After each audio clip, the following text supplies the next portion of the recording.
Innal hamdalillah nahmaduhu wa nasta'inuhu wa nastaghfiruh wa na'udzu billahi min shururi anfusina wa sayyiati a'malina.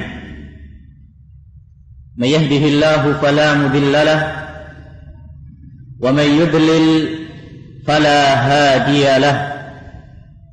Ashhadu an la ilaha illallah wahdahu la syarika lahu wa ashhadu anna Muhammadan abduhu wa rasuluh.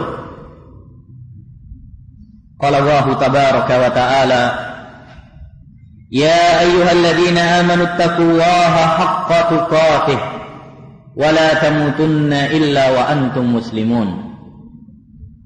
Wa qala, ya ayyuhalladzina amanu taqullaha wa qulu qawlan sadida yuslih lakum a'malakum wa yaghfir lakum dhunubakum wa may yuti'illaha wa rasulahu faqad faza fawzan 'azima. Amma ba'du, fa inna asdaqal hadithi kitabullah wa khairal hadyi hadyu Muhammadin sallallahu alaihi wasallam wa syarral umuri muhdatsatuha wa kullu muhdatsatin bid'ah wa kullu bid'atin dhalalah wa kullu dhalalatin finnar. Ayyuhal ikhwah wa ayyatuhal akhwat, kaum muslimin dan kaum muslimat rahimani wa rahimakumullah. Semoga Allah Subhanahu wa taala menambahkan ilmu yang bermanfaat bagi kita semuanya dan menjadikan kita semua umat Islam yang bersaudara, yang mencintai karena Allah, yang bertemu karena Allah dan berpisah karena Allah Subhanahu wa ta'ala. Ayyuhal ikhwah wa ayyatuhal akhwat rahimani wa rahimakumullah. Sudah selayaknya bagi kita untuk bersyukur kepada Allah Subhanahu wa ta'ala dan memuji Allah Subhanahu wa ta'ala dengan pujian yang tiada henti-hentinya, karena begitu banyak nikmat Allah Subhanahu wa ta'ala yang diberikan kepada kita. Dan nikmat yang paling mulia, nikmat yang paling berharga adalah nikmatul Islam dan nikmat sunnah Nabi Muhammad sallallahu alaihi wasallam. Dua nikmat ini merupakan nikmat yang sangat agung, yang apabila seorang hamba mendapatkannya, maka dia mendapatkan keberuntungan yang sangat besar. Dahulu seorang tabi'in yang mulia, Al-Imam Abul Aliyah, semoga Allah Subhanahu wa ta'ala merahmatinya, pernah mengatakan, qad an'ama Allahu alayya bi ni'matain la adri ayyuhuma akbar, an hadani lil Islam walam yaj'alni haruriya. Dua nikmat yang telah Allah Subhanahu wa ta'ala berikan kepada saya, kata beliau. Saya tidak tahu mana di antara dua nikmat tersebut yang paling besar bagi saya. Yang pertama, Allah Subhanahu wa ta'ala menjadikan saya umat Islam, bukan orang non-muslim. Dan ini adalah nikmat yang mulia. Tatkala Allah memuliakan kita dengan Islam, bukan Hindu, bukan Kristen, bukan Buddha, atau agama-agama yang lainnya. Alhamdulillah. Yang kedua, nikmat Allah Subhanahu wa ta'ala memberikan kepada kita ya hidayah sunnah. Bukan menjadikan kita termasuk kelompok-kelompok yang menyimpang atau tersesat jalan, terombang-ambing dalam kegelapan, tapi Allah Subhanahu wa ta'ala memberikan kepada kita cahaya sunnah Nabi Muhammad sallallahu alaihi wasallam. Wallahi ya ikhwanana wa ya akhwatana, sungguhnya dua nikmat ini harus kita syukuri. Hendaknya kita mengingat bahwa dahulu kita adalah orang-orang yang tidak mengerti tentang agama. Dahulu kita berada dalam kegelapan, tersesat jalan, lalu Allah Subhanahu wa taala memberikan cahaya dan penerang kepada kita. Wadhkuru ni'matallahi 'alaikum id kuntum a'daan fa'alafa baina qulubikum fa asbahtum bi ni'matihi ikhwana. Ingatlah nikmat Allah Subhanahu wa taala yang diberikan kepada kalian. Tatkala dahulu kalian bermusuhan, berbeda paham dari berbagai aliran, lalu Allah Subhanahu wa taala menjadikan kalian bersatu, menjadikan kita umat yang bersaudara, yang saling mencintai karena Allah Subhanahu wa taala.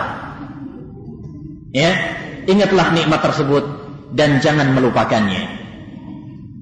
Dan termasuk nikmat Allah Subhanahu wa taala yang sangat agung yang diberikan kepada kita, yang harus kita syukuri juga, adalah tatkala Allah Subhanahu wa taala memberikan kepada kita semangat untuk menghadiri majelis-majelisul ilmu. Karena ilmu sangat kita butuhkan dan sangat dibutuhkan oleh manusia. Bahkan Al-Imam Ahmad rahimahullahu taala mengatakan, hajatun nasi ilal ilm ashaddu min hajatihim ila ta'ami wasyarab. Kebutuhan manusia kepada ilmu lebih penting daripada kebutuhan mereka kepada makanan dan minuman. Kenapa? Kenapa manusia lebih membutuhkan ilmu daripada makanan dan minuman? Karena kalau mereka tidak makan dan tidak minum, minimal adalah mati. Yang itu kesengsaraan badan mereka di dunia. Tapi kalau kita tidak mendapatkan siraman ilmu, tidak mendapatkan cahaya iman, maka kita akan mendapatkan kesengsaraan di dunia dan yang lebih daripada itu, kesengsaraan di akhirat. Karena dengan ilmu kita akan bisa beribadah kepada Allah Subhanahu wa taala secara benar. Dengan ilmu kita bisa mengenal mana tauhid, mana syirik, mana sunnah, mana bid'ah, mana yang hak dan mana yang batil. Maka berbahagialah orang-orang yang telah diberi kemudahan oleh Allah Subhanahu wa taala untuk menuntut ilmu. Bergembiralah dengan hadis Nabi sallallahu alaihi wasallam, "Man yuridillahu bihi khaira yufaqihuhu fid din." Barang siapa yang dikehendaki oleh Allah Subhanahu wa taala kebaikan, maka Allah akan mudahkan dia untuk memahami agama.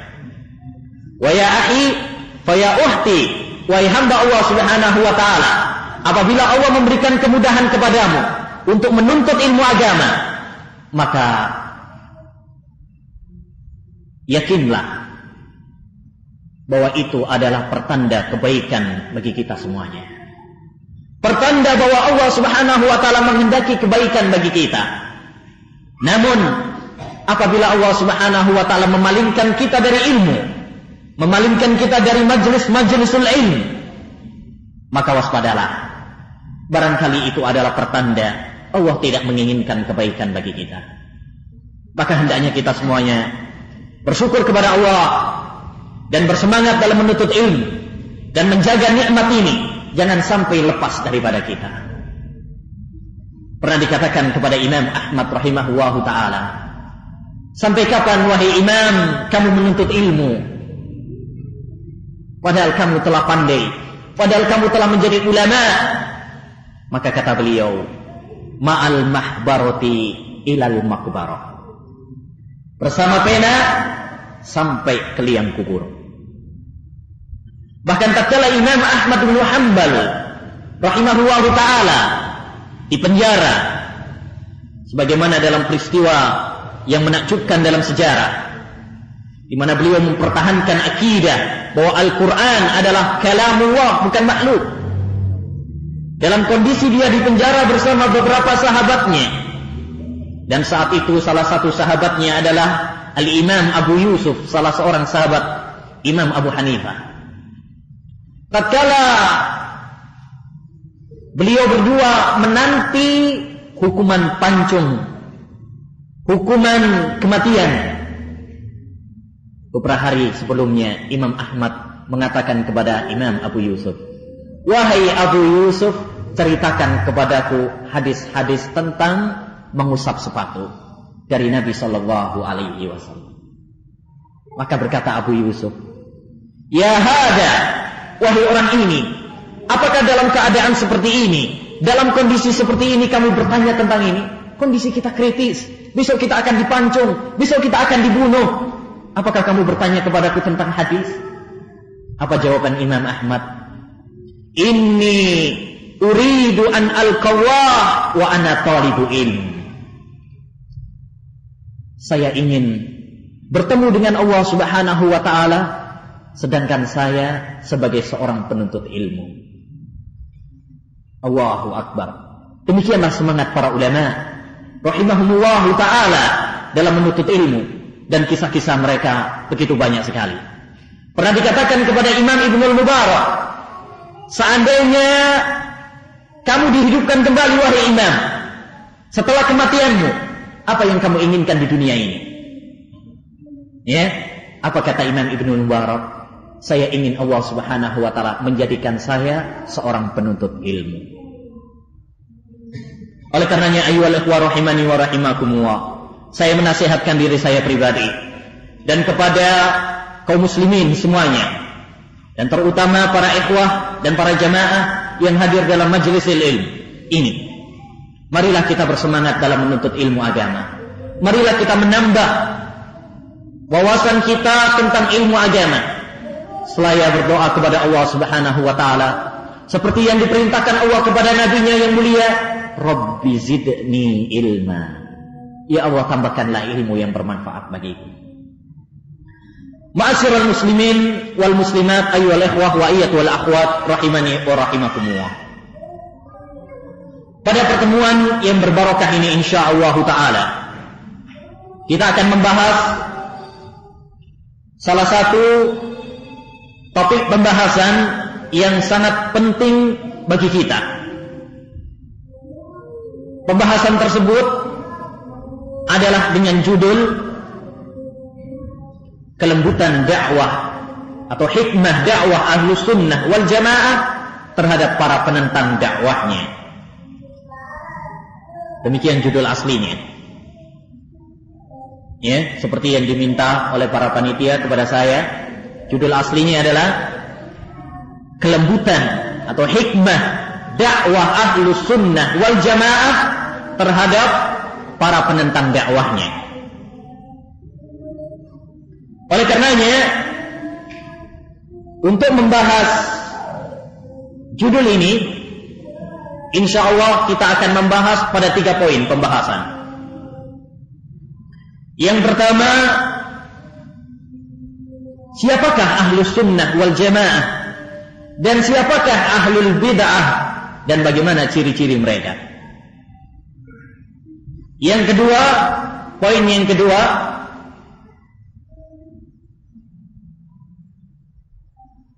ciri-ciri dakwah Ahlus Sunnah wal Jamaah atau keutamaan dakwah Ahlus Sunnah wal Jamaah dan sifat-sifatnya. Dan yang ketiga adalah tentang kelembutan dakwah Ahlus Sunnah wal Jamaah. Adapun poin yang pertama, siapakah Ahlus Sunnah wal Jamaah dan siapakah Ahlul Bid'ah dan bagaimana ciri-ciri mereka? Ahlus Sunnah wal Jamaah adalah seorang yang mengikuti sunnah Nabi Muhammad SAW. Kalimat ini diambil dari 2 kata. Yang pertama sunnah dan yang kedua adalah al-jamaah. Sunnah berarti apa yang dipegang, yang dijalani oleh Nabi SAW bersama para sahabatnya. Dan al-jamaah maksudnya adalah mereka bersatu. Berkata al-Imam Ibn Hazm al-Andalusi dalam kitabnya Al-Fisal fil Milal wan Nihal pada juz 2 halaman 271, Dan beliau menjelaskan tentang ahlu sunnah wal jamaah. Siapakah mereka? Beliau mengatakan ahlu sunnah alladzina nadkuruhum ahlul haq wa man adahum fa ahlul batil fa innahumus sahabatu radhiyallahu anhum wa kullu man salaka nahjahum min hiyarit tabi'in thumma ashabul hadis. Ahlu sunnah yang kita sebutkan bahwa mereka adalah ahlul haq yang berada di atas kebenaran, dan selain mereka adalah ahlul bid'ah, maka mereka adalah para sahabat. Jadi yang dimaksud ahlu sunnah adalah para sahabat Nabi sallallahu alaihi wasallam. Wa kullu man salaka nahjahum, dan setiap orang yang mengikuti jejak mereka. Ya, dan kita bisa masuk dalam kategori ahlu sunnah wal jamaah dalam predikat ini. Karena kita nggak mungkin jadi sahabat Nabi sallallahu alaihi wasallam. Sahabat Nabi adalah orang yang bertemu dengan Nabi. Kita nggak mungkin bertemu Nabi. Tapi kita bisa menjadi ahlu sunnah wal jamaah kalau kita mengikuti jejak mereka, jejak para sahabat Nabi sallallahu alaihi wasallam. Sebagaimana firman Allah Subhanahu wa taala dalam surat At-Taubah, "Was-sabiqunal awwalun minal muhajirin wal ansar walladzina tabu'uhum bi ihsan radhiyallahu anhum wa radu an." Dan as-sabiqunal awwalun, orang-orang yang mula masuk Islam dari kalangan muhajirin dan ansar, walladzina tabauhum bi ihsan, dan orang-orang yang mengikuti jejak mereka secara baik. Kita nggak mungkin jadi muhajirin dan nggak mungkin jadi orang ansar. Tapi kita bisa masuk pada predikat yang kedua, yaitu orang-orang yang mengikuti jejak mereka secara baik. Maksudnya secara baik bukan hanya pengakuan saja, tetapi dibuktikan secara kehidupan. Selanjutnya kata beliau, wa kullu man salaka nahjahum min hiyarit tabi'in, dan setiap orang yang mengikuti jejak para sahabat dari para tabi'in, thumma ashabul hadis, kemudian orang-orang yang mengikuti hadis, wa man ittaba'ahum minal fuqaha jilan fajilan ila yaumina hada. Demikian juga orang-orang yang mengikuti mereka dari para fuqaha dari generasi ke generasi berikutnya sampai masa kita. Wa man ittada minal awam fi syarqil ardi wa gharbiha rahmatullahi alaihim. Demikian juga orang-orang awam yang mengikuti jejak mereka baik di barat maupun di timur. Semoga Allah merahmati mereka. Jadi ahlu sunnah wal jamaah luas. Siapapun yang mengikuti Nabi dan para sahabat, itulah ahlu sunnah wal jamaah. Bukan hanya terkait di Saudi atau Indonesia atau Yaman atau sebagainya. Tidak. Ahlu sunnah wal jamaah milik Allah Subhanahu wa ta'ala. Bukan milik suatu organisasi, bukan milik suatu kelompok. Tidak. Tapi ahlu sunnah wal jamaah adalah Islam. Oleh karenanya mereka tidak memiliki pemimpin. Pemimpin mereka adalah Rasulullah, dan pemimpin mereka adalah para sahabat Nabi sallallahu alaihi wasallam. Selanjutnya, bagaimana sifat-sifat ahlu sunnah wal jamaah? Mungkin semuanya kita ingin menjadi ahlu sunnah wal jamaah. Bagaimana ciri-ciri mereka? Ciri-ciri mereka sangat banyak sekali. Tapi ciri yang paling menonjol adalah yang pertama, at-tamassuku bil kitabi was sunnah dunal hawa wal akli. Berpegang teguh dengan Al-Quran dan hadis Nabi sallallahu alaihi wasallam. Bukan hawa nafsu, bukan logika, bukan impian. Syekhul Islam Ibnu Taimiyah rahimahullahu taala pernah mengatakan dalam kitabnya Majmu'ul Fatawa juz 3 halaman 346. Beliau mengatakan, "Faman qala bil kitabi was sunnati wal ijma' kana min ahli sunnati wal jamaah." Barang siapa yang berkata dengan Al-Quran dan dengan sunnah dan dengan ijma', kesepakatan para sahabat, kesepakatan para ulama, maka itulah ahlu sunnah wal jamaah. Siapa yang berpegang dengan Al-Quran dan siapa yang berpegang dengan sunnah Nabi dan siapa yang berpegang dengan pemahaman para sahabat, itulah ahlu sunnah wal jamaah. Maka di sini dapat kita ambil faedah bahwa ciri utama ahlu sunnah wal jamaah, mereka mengikuti Al-Quran dan mengikuti sunnah Nabi SAW dengan pemahaman para sahabat. Setiap perselisihan mereka, setiap percekcokan mereka kembalikan kepada Al-Quran dan sunnah Nabi SAW. Sebagaimana Allah Subhanahu Wa Taala berfirman dalam surat An-Nisa, "Fa in tanaza'tum fi syai'in farudduhu ila Allah war Rasul in kuntum tu'minuna billahi wal yawmil akhir." Apabila kalian berselisih dalam sesuatu, fi syai'in, dalam bahasa Arab syai'in nakirah, fi siyaqi syart nakirah, sebelumnya adalah syarat in, maka menunjukkan umum. Apabila kita berselisih dalam suatu apapun, baik itu masalah besar maupun kecil, maka kembalikan kepada Al-Quran dan kembalikan kepada sunnah Nabi Sallallahu Alaihi Wasallam. Inilah yang selalu didengungkan ahlu sunnah wal jamaah. Mereka mengajak umat untuk kembali kepada Al-Quran dan kembali kepada sunnah Nabi Muhammad Sallallahu Alaihi Wasallam. Yang menjadi pedoman mereka adalah qala Allah, qala Rasulullah. Inilah firman Allah, inilah hadis Rasulullah Sallallahu Alaihi Wasallam. Mereka tidak mendahulukan dalil di atas segalanya. Ya ayyuhalladzina amanu la tuqaddimu baina yadayillahi wa rasulih. Wahai orang-orang yang beriman, jangan kalian mendahului Allah dan Rasulnya. Berkata Imam Ibnul Qayyim rahimahullah dalam kitabnya I'lamul Muwaqqi'in, yakni kalau Allah dan Rasulnya menentukan kepada kalian suatu ketentuan, maka jangan kalian mengedepankannya dengan akal kalian, dengan hawa nafsu kalian, dengan politik kalian. Jangan. Ahlu sunnah wal jamaah tidak menentang Al-Quran dan hadis dengan akal mereka, karena agama bukan dengan akal. Kata Ali bin Abi Thalib radhiyallahu anhu, "Law kana ad-dinu bir-ra'i, lakana asfalul khuffi aula bil mas'i min a'la."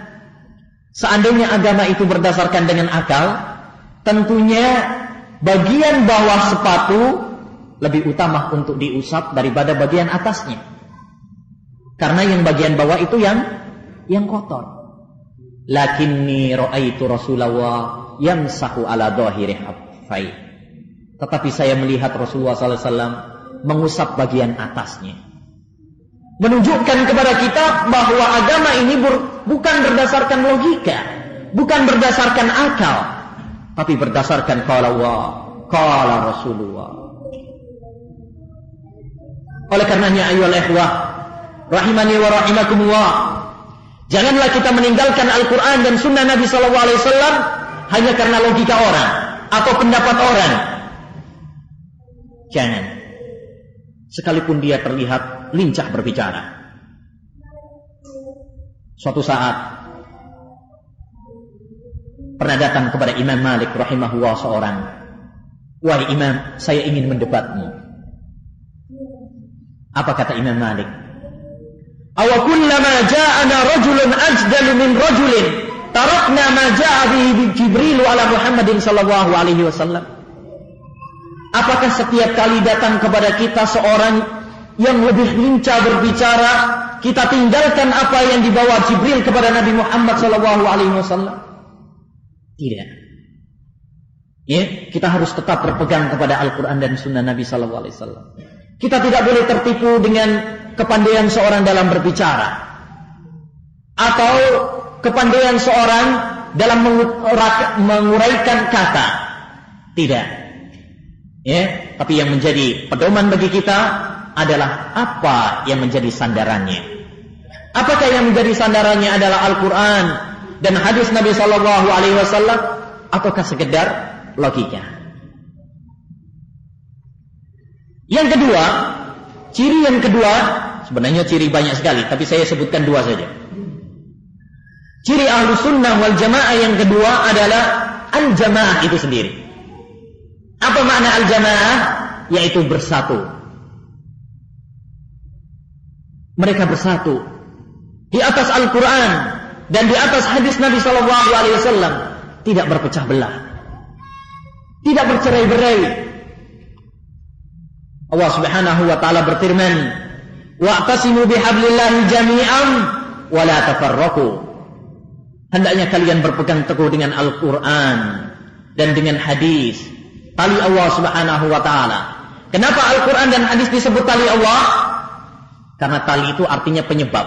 Demikian juga Al-Quran dan hadis merupakan penyebab yang mengantarkan kita ke surga Allah Subhanahu wa taala, yang dapat menyelamatkan kita dari kesengsaraan. Orang kalau misalkan tenggelam, dia akan berpegang kepada tali untuk menyelamatkan dari mara bahaya tersebut. Demikian juga kita berpegang dengan tali Allah Subhanahu wa taala, dengan Al-Quran dan Sunnah, untuk menyelamatkan diri kita dari neraka Allah Subhanahu wa taala. Berpeganglah dengan Al-Quran dan hadis Nabi sallallahu alaihi wasallam. Wala tafarraqu, dan jangan kalian berpecah belah. Ahlus Sunnah wal Jamaah, mereka bersatu sebagaimana yang diperintahkan Allah dan diperintahkan oleh Rasulullah sallallahu alaihi wasallam. Nabi bersabda, "Inna wa yarda lakum salasan wa yaskhatu lakum salasan." Allah Subhanahu wa taala ridha kepada kalian 3 perkara dan mengutuk kalian dari 3 perkara. Yarda lakum an ta'buduhu wa la tusyriku bihi syai'a wa an ta'tasimu bihablillahi jami'an wa la tafarraqu. Allah Subhanahu wa taala ridha kepada kalian untuk kalian hanya beribadah kepada Allah dan tidak menyekutukannya. Yang kedua, dan ini yang menjadi inti pembahasan di sini, wa an ta'tasimu bihablillah jami'an wa la tafarraqu. Dan kalian berpegang teguh dengan Al-Quran dan Sunnah, dengan tali Allah, dan kalian tidak berpecah belah. Oleh karenanya, ayyuhal ikhwah rahimani wa rahimakumullah, termasuk ciri Ahlus Sunnah wal Jamaah, mereka bersatu, bukan berpecah belah. Dari sini kita menghimbau kepada saudara-saudara kita yang menisbatkan dirinya kepada Ahlus Sunnah wal Jamaah untuk merapatkan barisan mereka, untuk bersatu di atas Al-Quran, di atas hadis-hadis Nabi sallallahu alaihi wasallam. Tidak bercerai-berai, tidak bertengkar sesama mereka. Wallahi ya ikhwanana, sungguh nyaris hati ini tatkala kita melihat keadaan saudara-saudara kita yang sudah sedikit jumlahnya, kemudian mereka bertengkar antara satu dengan yang lainnya. Alangkah bagusnya apa yang dikatakan oleh Imam Hasan Al-Basri rahimahullahu ta'ala tatkala beliau mengatakan, "Ya ahlas sunnah, tarahamu fima bainakum fa innakum aqallun nas." Wahai ahlu sunnah, hendaknya kalian saling menyayangi di antara kalian, karena kalian adalah orang yang paling sedikit.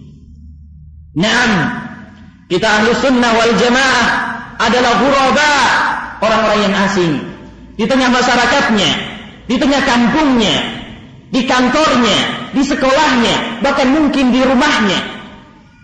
Bada'al islamu ghariban wa sayaudu ghariban kama bada, fatuba lil ghuraba. Islam asing awalnya dan akan kembali asing juga. Berbahagialah orang-orang yang asing. Apakah kita yang sudah sedikit jumlahnya, yang asing di tengah masyarakatnya, bahkan mungkin di tengah keluarganya, kemudian kita berpecah di antara kita semuanya? Dahulu Sufyan Ats-Tsauri rahimahullah ta'ala pernah menasihatkan kepada sahabatnya Abu Yusuf, "Ya Aba Yusuf, idza laqita sahiba sunnah faballigh alaihi salam." Wahai Abu Yusuf, kalau kamu berjumpa seorang ahli sunnah di timur atau di barat, sampaikan salam dariku. Fa innahum ghuraba, karena mereka adalah orang-orang yang ghuraba, orang-orang yang asing. Kita harus ingat bahwa dahulu kita semuanya adalah orang-orang yang tersesat. Kita dahulu adalah orang-orang yang tidak mengenal agama Islam, tidak mendapatkan hidayah dan sinar. Lalu Allah Subhanahu wa ta'ala memberikan hidayah ini kepada kita. Lantas, apakah setelah Allah memberikan hidayah kepada kita, kita berpecah belah di antara kita?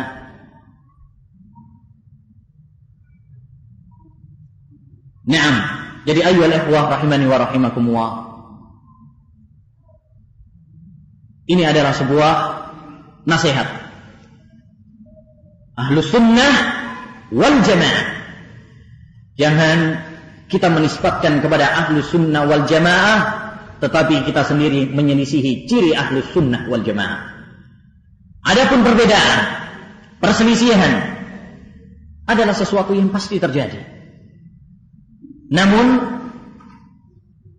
seorang yang cerdas adalah seorang yang pandai menghadapi, menyikapi perselisihan yang ada.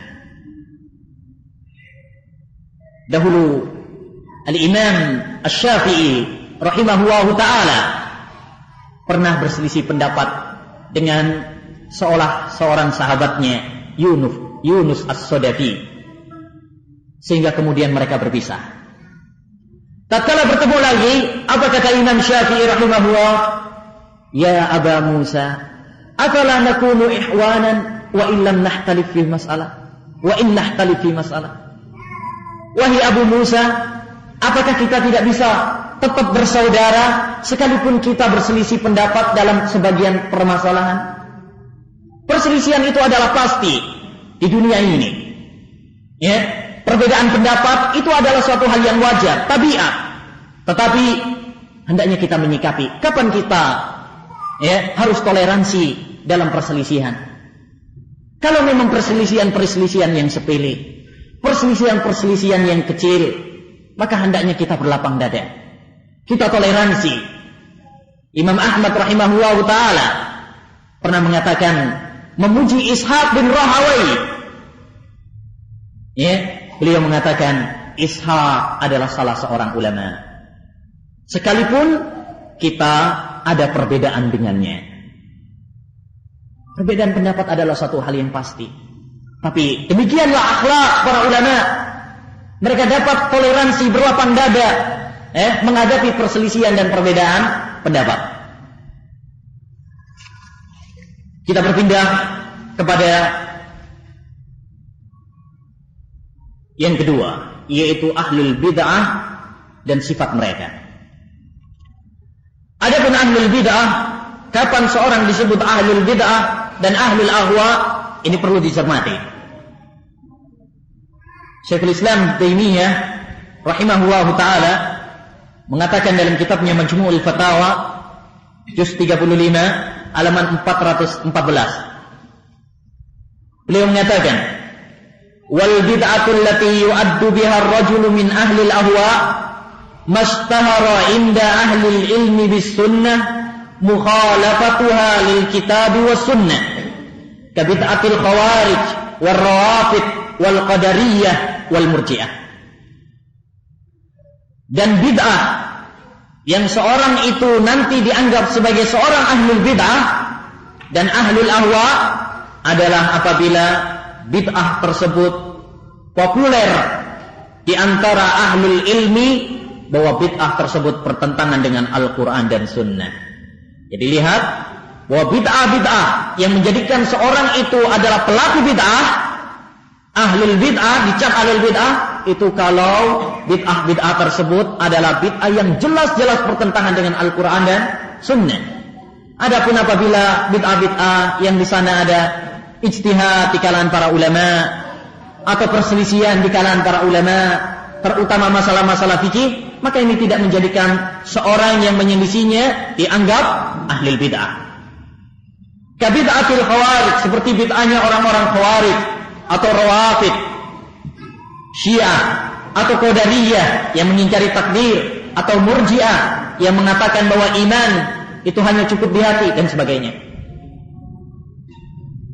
Oleh karenanya Imam Syafi'i rahimahullahu ta'ala mengatakan dalam kitabnya Al-I'tisam, inna lafza ahlul ahwa'i wa ahlul bid'ah innama tutlaqu haqiqatan 'ala alladziina ibtada'uha wa qaddamu fiha syari'atal hawa wan nasra laha fala yutlaqu 'alal awami wal muqallidina laha. Sesungguhnya lafaz pengekor hawa nafsu dan ahlul bid'ah itu diberikan kepada orang-orang yang membuat suatu bid'ah dan membela bid'ah, ya, dan menolong bid'ah. Jadi menjadi pejuang-pejuang bid'ah, pembela-pembela bid'ah, bukan kepada orang-orang awam, masyarakat biasa, atau orang-orang yang ahli taklid, yang hanya ikut-ikutan.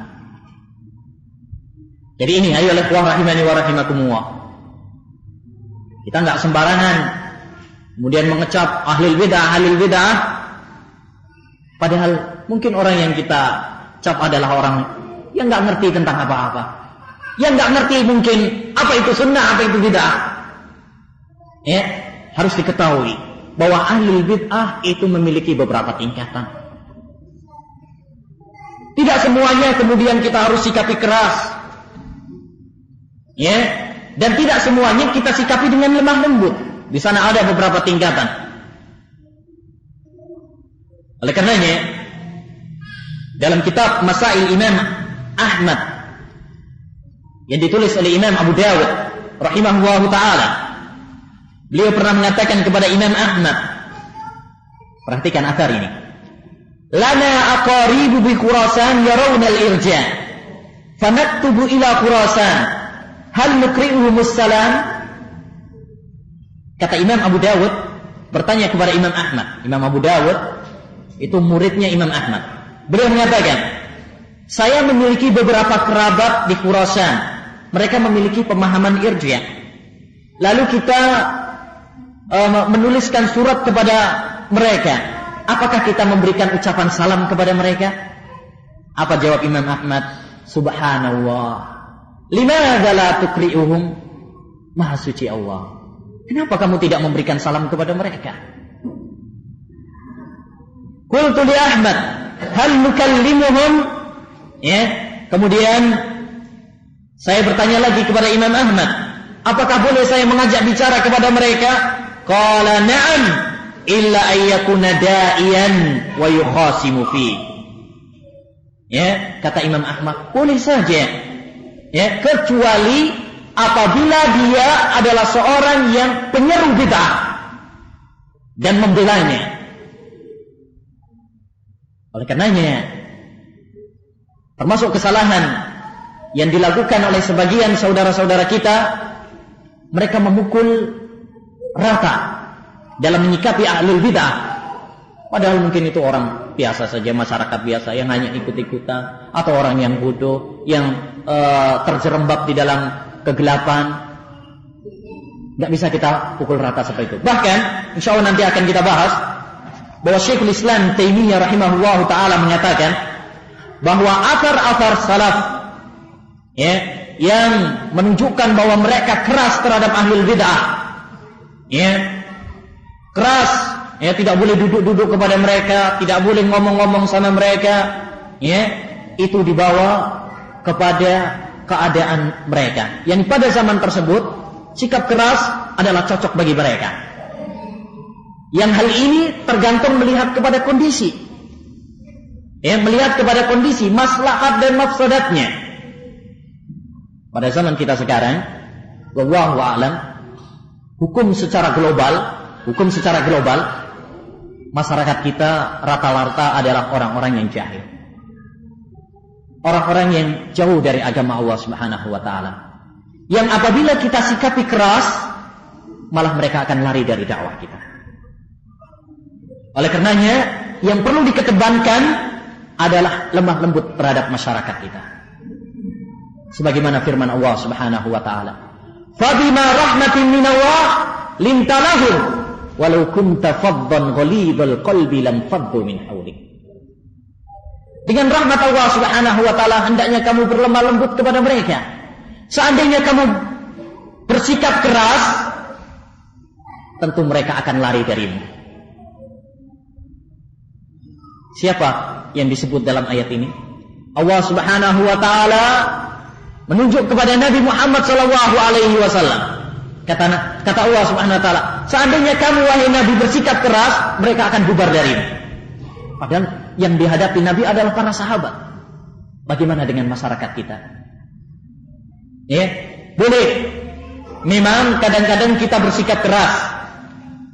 Seperti Rasulullah sallallahu alaihi wasallam kadang juga bersikap keras. Ya. Kadang juga menghajar, mendiamkan sebagian saudaranya.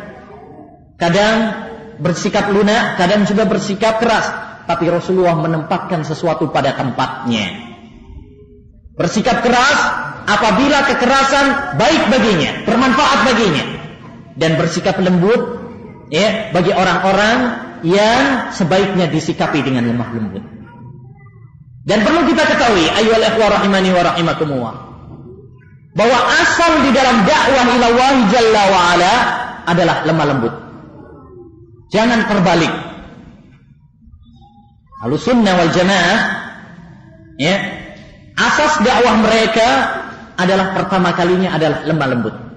Ud'u ila sabili rabbik bil hikmah wal mau'izatil hasanah wajadilhum billati hiya ahsan. Ya, dakwailah mereka dengan hikmah, dengan lemah lembut. Pada asalnya dakwah itu adalah dengan lemah lembut. Boleh keras kalau memang itu bermanfaat. Jangan dibalik. Sebagian para penuntut ilmu, apalagi yang baru pemula-pemula, terbalik. Pada asalnya dakwah adalah dengan keras. Seakan-akan seorang tidak dikatakan ahlu sunnah kalau dia tidak keras. Ini terbalik. Ya, ini adalah manhaj yang terbalik. Asal di dalam dakwah adalah lemah lembut. Ya, bukan kekerasan. Bahkan perhatikan, Allah Subhanahu wa taala memerintahkan kepada Nabi Musa dan Nabi Harun untuk berlemah lembut kepada siapa? Fir'aun. Faqula lahu qawlan layyinan la'allahu yatadzakkaru aw yakhsha. Ucapkanlah yang lemah lembut kepadanya, yaitu kepada Fir'aun. La'allahu yatadzakkaru aw yakhsha. Barangkali dia mengambil pelajaran atau takut kepada Allah Subhanahu wa taala. Ini kepada siapa? Fir'aun. Seorang yang mengaku ana Allah, saya adalah Allah Subhanahu wa taala. Tetap Nabi Musa dan Nabi Harun diperintahkan untuk lemah lembut. Bagaimana dengan orang-orang yang selain dia? Oleh karenanya tatkala seorang mengatakan kepada Khalifah Harun ar-Rasyid, ya, dia mengatakan seperti yang dibawakan oleh Imam Ibnul Jauzi dalam kitabnya Al-Muntawwam, bahwa ada seorang mengatakan kepada Khalifah Harun ar-Rasyid, wahai Harun. Perhatikan alangkah kasarnya orang tersebut. Dia mengatakan kepada seorang pemimpin dengan namanya, wahai Harun, saya akan menasihatimu dengan keras, maka terimalah nasihatku. Maka langsung Harun mengatakan, ya hada, wahai orang ini, saya tidaklah lebih jelek daripada Fir'aun, dan kamu tidaklah lebih baik daripada Nabi Musa alaihi salam. Sekalipun demikian, Allah Subhanahu wa taala memerintahkan kepada Musa dan Harun untuk berlemah lembut kepada Fir'aun. Jadi ini ayyuhal ikhwah rahimani wa rahimakumullah, satu hal yang ingin saya tekankan kepada saudara-saudara kita, terutama para penuntut ilmu, terutama saudara-saudara yang menisbatkan dirinya kepada ahlu sunnah wal jamaah. Hendaknya kita berlemah lembut di dalam dakwah ila Allah Jalla wa Ala. Dan ingat baik-baik, camkan dalam hati kita ucapan dan nasihat serta wasiat Al-Imam Al-Muhaddis Muhammad Nasiruddin Al-Albani rahimahullahu ta'ala, tatkala beliau menasihatkan kepada para murid-muridnya dan kepada kita semuanya. Beliau mengatakan, inna da'watana da'watul haq wal haqqu 'ala nufusi tsaqil. Fa kaifa idza adafta siqalal haqqi ma'a siqalil uslub. Sesungguhnya dakwah kita ini adalah dakwah yang hak. Dakwah salafiyah, dakwah ahli sunnah wal jamaah adalah dakwah yang hak, dakwah yang benar. Ya, wal haqqu 'ala nufusi tsaqil. Dan kebenaran itu sangat berat diterima oleh masyarakat. Fa kaifa idza adafta siqalal haqqi ma'a siqalil uslub. Bagaimana kiranya kalau kamu tambahkan beratnya menerima kebenaran yang pahit tersebut dengan kerasnya cara kita dalam dakwah ilallah. Yani masyarakat kita, kalau kita sampaikan dengan lemah lembut saja, berat bagi mereka untuk menerima dakwah. Lantas bagaimana kalau kita tambahkan dengan cara yang kasar? Kita tidak ingin melarikan manusia dari dakwah yang hak. Nabi SAW pernah mengatakan, Inna minkum munaffirin. Sesungguhnya di antara kalian ada orang yang membubarkan manusia, membuat manusia lari dari dakwah. Naam, karena mereka lari karena sombong, dan kita sudah menyampaikan lemah lembut. Itu urusan dia dengan Allah Subhanahu wa taala. Namun kita tidak menginginkan kalau mereka atau masyarakat lari dari dakwah kita karena cara dakwah kita yang keliru. Bedakan antara keduanya. Ya, jadi belum apa-apa sudah lari karena tidak suka dengan cara kita yang kasar. Bedakan dengan masyarakat yang memang sudah kita sampaikan secara yang baik, secara lembut, tapi mereka sombong. Itu kita nggak salah. Kita harus introspeksi diri kita. Ya, kita tidak hanya kemudian, yang penting kan bukannya sudah menyampaikan kebenaran, benar. Tapi, ya, caranya harus benar. Seperti yang dicontohkan oleh Rasulullah SAW. Janganlah kita mengambil ayat-ayat atau hadis atau asar atau ucapan para ulama yang hanya menjelaskan tentang keras dalam dakwah, kemudian melalaikan ayat-ayat dan hadis atau asar para ulama yang memerintahkan kepada kita untuk bersikap lembut. Yang itu jauh lebih banyak. Ya. Jadi, ayolah ikhwah, kesimpulannya, sikap keras di dalam dakwah itu memang pernah dilakukan oleh Nabi. Sikap lembut di dalam dakwah juga pernah dilakukan oleh Nabi. Bahkan itu yang paling banyak dan pada asalnya. Kapan kita meletakkan keras dan kapan kita meletakkan lembut? Lihat mana yang cocok, mana yang membawa manfaat. Kalau memang kelembutan membawa manfaat, maka itulah yang pada asalnya. Kalau sekiranya kelembutan tidak bermanfaat, ya, tetapi yang lebih bermanfaat adalah kekerasan, maka boleh kita menggunakan kekerasan. Ya, maksudnya kekerasan di sini adalah seperti mendiamkan, ya, seperti tidak duduk dengannya. Tapi ini saya katakan pada zaman kita sekarang adalah susah diterapkan. Kebanyakan manusia secara hukum global, ya, yang lebih bermanfaat bagi mereka adalah kelembutan. Ya, yang lebih bermanfaat bagi mereka adalah kelembutan. Adapun sikap yang keras, ya, sikap masam, tidak senyum dan sebagainya, maka ini akan memudaratkan dan membahayakan dakwah itu sendiri. Oleh karenanya, seorang ulama sunnah pada zaman kita sekarang, yaitu Dr. Syekh Rabi' bin Hadi Al-Madkhali, pernah mengatakan, sesungguhnya yang mencabik-cabik dakwah salafiyah pada zaman kita sekarang ini adalah kekerasan di dalam dakwah ilallah. Sikap keras telah menghancurkan dakwah kita sendiri. Nah,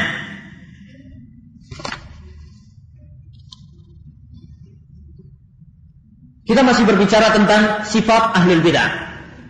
Sifat ahlul bid'ah banyak sekali. Tapi yang paling inti adalah yang pertama, al-furqah, berpecah belah. Kalau ahlu sunnah wal jamaah mereka bersatu, adapun ahlul bid'ah dan ahlul ahwa mereka berpecah belah. Allah Subhanahu wa taala mengatakan, wala takunu kalladzina tafarraqu wa ikhtalafu min ba'di ma ja'ahumul bayyinat wa ulaika lahum adzabun adzim. Surat Ali Imran ayat 105. Janganlah kalian menjadi orang-orang yang berpecah belah dan berselisih setelah datang kepada mereka penjelasan. Wa ulaika lahum adzabun adzim, dan bagi mereka azab yang pedih. Oleh karenanya, syiar kelompok-kelompok yang menyimpang, mereka pasti berpecah belah. Ya, mereka pasti berpecah belah karena mereka tidak menjadikan Al-Quran dan Sunnah Nabi SAW dengan pemahaman para sahabat sebagai pedoman. Yang ini berdasarkan logikanya, yang ini berdasarkan hawa nafsunya, yang ini berdasarkan impiannya, sehingga tidak ada persatuan di dalam mereka. Atau kalau secara nampaknya mereka bersatu, pada dasarnya mereka tidak bersatu. Tahsabuhum jami'an wa qulubuhum syatta. Kamu kira mereka bersatu, tapi hati mereka bercerai-berai. Persatuan yang semu. Karena setiap persatuan yang tidak dibangun di atas Al-Quran dan tidak dibangun di atas Sunnah Nabi SAW, maka itu adalah persatuan yang palsu. Tidak mungkin, mustahil ada persatuan yang tidak dibangun di atas Al-Quran dan Sunnah Nabi SAW. Karena bagaimana mungkin kita bersatu kalau keyakinan kita berbeda, hati kita berbeda, pemahaman kita berbeda. Ini adalah suatu hal yang tidak mungkin terjadi. Di antara ciri-ciri ahlul bid'ah dan pengekor hawa nafsu adalah ittiba'ul hawa, mengikuti hawa nafsu. Allah Subhanahu wa taala berfirman dalam surat Al-Jasiyah ayat 23, afara'aita man ittakhadha ilahahu hawa wa adallahu Allahu ala ilm. Tahukah kalian siapa yang menjadikan ilahnya, Tuhannya, hawa nafsunya? Jadi menjadikan hawa nafsunya sebagai Tuhannya. Dia selalu mengikuti apa kata hawa nafsunya. Wa adallahu Allahu ala ilm. Dan Allah Subhanahu wa taala menyesatkan dia di atas ilmu. Karena mereka mengikuti hawa nafsunya, sehingga sekalipun kalau kita datangkan Al-Quran dan Sunnah 1000 dalil sekalipun, tidak akan bermanfaat bagi mereka. Karena yang mereka ikuti adalah hawa nafsu. Ya. Padahal seorang yang telah jelas baginya dalil Al-Quran dan Sunnah Nabi SAW, maka tidak boleh baginya untuk meninggalkan dalil tersebut karena pendapat yang lain. Umar bin Abdul Aziz pernah mengatakan, la ra'ya ba'da kitabillahi wa sunnati Rasulillah. Tidak ada pendapat untuk menggugurkan Al-Quran dan hadis Nabi SAW. Bahkan kalau kita membantah Al-Quran dan hadis Nabi SAW karena pendapat si fulan atau pendapat kiai fulan atau ustadz fulan, maka ini adalah pertanda bahaya yang mengancam kita. Suatu saat sahabat Abdullah bin Abbas pernah menceritakan suatu hadis kepada salah seorang. Lalu orang tersebut membantah, tetapi Abu Bakar dan Umar mengatakan begini dan begini. Yani membantah hadis Nabi sallallahu alaihi wasallam dengan ucapan siapa? Abu Bakar dan Umar. Mendengar hal itu Abdullah bin Abbas marah. Lalu mengatakan, "Akhsha an tanzila 'alaikum hijaratun minas sama'." Saya khawatir kalian dihujani oleh batu dari langit. Aqulu lakum qala Rasulullah wa taquluna qala Abu Bakrin wa Umar. Saya katakan kepada kalian, ini ucapan Rasulullah, tapi kalian membantahnya, tapi Abu Bakar dan Umar mengatakan begini dan begini. Syekh Sulaiman bin Abdullah bin Muhammad bin Abdul Wahhab rahimahullah dalam kitabnya Taisir al-Aziz al-Hamid mengatakan, perhatikan athar ini. Ibnu Abbas marah tatkala ucapan Nabi sallallahu alaihi wasallam dibantah dengan ucapan siapa? Abu Bakar dan Umar. Lantas bagaimana kiranya kalau Ibnu Abbas mengetahui manusia pada zaman kita sekarang, di mana banyak masyarakat yang apabila kita datangkan kepadanya ucapan Al-Quran dan hadis Nabi SAW, dia membantahnya. Tapi ustadz ini ngomongnya begini, tapi kiai fulan ngomongnya begini dan begini. Siapa yang lebih baik, Abu Bakar dan Umar, ataukah ustadz, ataukah kiai, ataukah habib? Tidak ada perbandingan. Sejauh barat dan timur, sejauh langit dan bumi. Tentunya Ibnu Abbas kalau mendapati zaman kita sekarang tentu akan lebih marah. Yang ketiga, di antara ciri-ciri ahlul bid'ah adalah membenci para ulama ahli hadis.